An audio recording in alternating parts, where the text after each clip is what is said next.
Good morning. Welcome back to our discussions on theology, thinking about what it is Christians need to understand and believe from the scriptures. This morning, I want to begin our study for the whole week with a quote from one of the great theologians from church history past. The subject is John Calvin, the great reformer from the 1500s. While you don't necessarily have to agree with everything Calvin ever said, most of us don't, you do have to agree with him when he's right. And I believe he's right here. And he said, "And here again we ought to observe that we are called to a knowledge of God, not that knowledge which, content with empty speculation, merely fits in the brain, but that which will be sound and fruitful if we truly perceive it, and if it takes root in the heart." And so what we want is a theology that changes us, an orthodoxy, right thinking, that produces orthopraxy, right action. And so the subject for today is what is referred to as theology proper. Typically, when we say theology, most people think of a whole host of doctrines from the end times to the creation, to the nature of man, salvation, and so forth. But technically speaking, theology or theology proper is the study of God. Remember the word theos, the first part of the word, means God. Logos means a word. And so theology is technically a word about God. Now, in the broader sense, it does apply to all those other doctrines in that God has chosen to reveal himself through various forms of knowledge and various things through history so that we might know him better. But what we're talking about now is theology proper, as the theologians call it. Those doctrines related directly to our understanding and knowledge of God. The first thing we need to think about here is the existence of God. There are a number of arguments that people can make to prove, or at least strongly suggest, that God truly exists. The first one is what I'm going to call for us this week, the sociological argument. As John Calvin said elsewhere in his other writings, he said human beings are incurably religious. That is, by nature, apart from science or people trying to argue you out of belief in something, people are going to believe in something divine, something supernatural, something bigger than they are. And sociologists have studied various very remote tribal groups with little interaction with society around them, and they are invariably religious.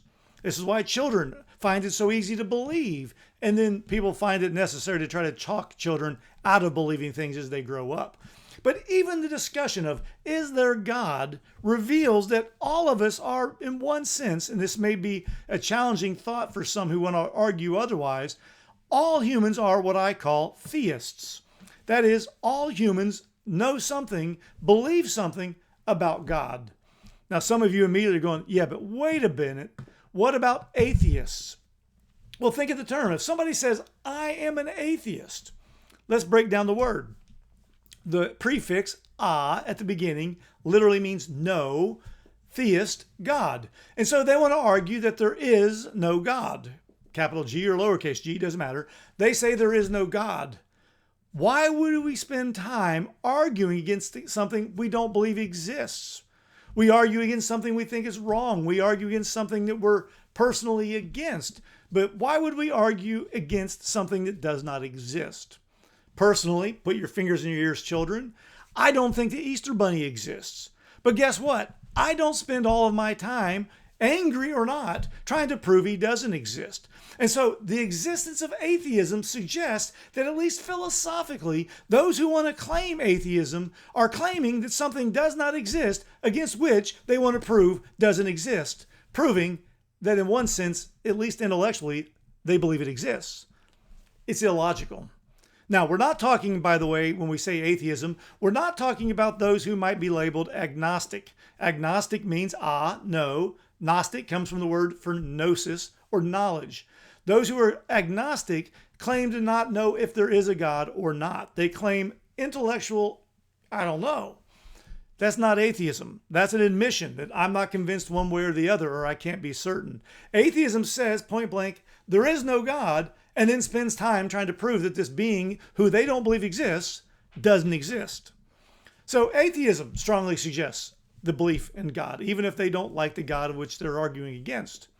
Monotheism is another type of theism. Mono meaning one, theism, God, is the belief that there is one and only one God. Classic examples of monotheism would be Christianity, but you could add to that Judaism of the Old Testament or Islam. All are monotheistic religions, belief in one God. Very similar sounding, but also in some ways not at all, is what is referred to as Henotheism. Heno comes from the Greek word meaning one also, but notice it's not mono, it's a different type of one. Henotheism is the argument that there are many gods, but we choose to worship one and only one as supreme. Several examples of this. Egyptian mythology at various times in Egyptian history. They believed in many gods, but chose to worship one uniquely. Or Greek mythology. Many gods in Greek mythology, but the assumption is, the conviction is, that Zeus is the supreme god. So that would be henotheism. Many gods to choose from. We choose one to make supreme. Close to that is the doctrine of what is known as polytheism. Poly meaning many, theism meaning God. So a polytheist believes that there are many gods.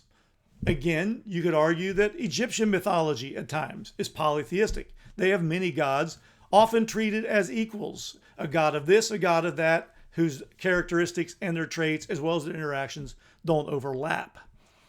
So we've got theism, henotheism, monotheism, polytheism. We could also speak of pantheism. Pan means all. Theism again means God. And so the argument here is that all matter, all material, the entire universe, is all together the one God, capital G or lowercase g. Buddhism, for example, argues something along these lines. And thus in Buddhism, when you die, you are absorbed back into the ultimate singular one. And that's what's meant by this phrase, nirvana. It is the reabsorption of your being back into the ultimate essence or being, what you and I might call God. That's pantheism. All is God. Panentheism is another similar sounding thing, but a little different. Pan, again, all. En, literally means the word in, theism, God. And so the argument here is God, or gods, little g, is in all things. And so Hinduism argues that there's deity infused in all things, or what might be equivalent to deity. Many Native American religions argue for something similar, that somehow the universe is saturated by the deity or the divine. If you've seen the movie Avatar, the people who live on the planet way out in outer space are all plugged in ultimately together into the great tree of life from which they all gather their source of energy, being, and life. That is another form of theism. And so, as Calvin said, we are incurably religious. We default to the idea that there is a God of some sort, and then spend all of our time either arguing to prove his, her, or its existence, or spend a lot of our time and energy trying to prove it doesn't exist. But the fact that we keep reverting back to this notion that there is a God that must be dealt with, either to disprove or to approve, points to my notion I said a little bit ago, that we all are, by nature, theistic in our thoughts. That's the sociological argument for the existence of God. There's a broader category called philosophical, the philosophical arguments for the existence of God, and there are a number of so-called proofs that fall under this broader category. It's too much for us to cover in the next few minutes, so we're going to cut this video short, and then on Thursday come back to this as we look at the so-called proofs for the existence of God using philosophical arguments to get there.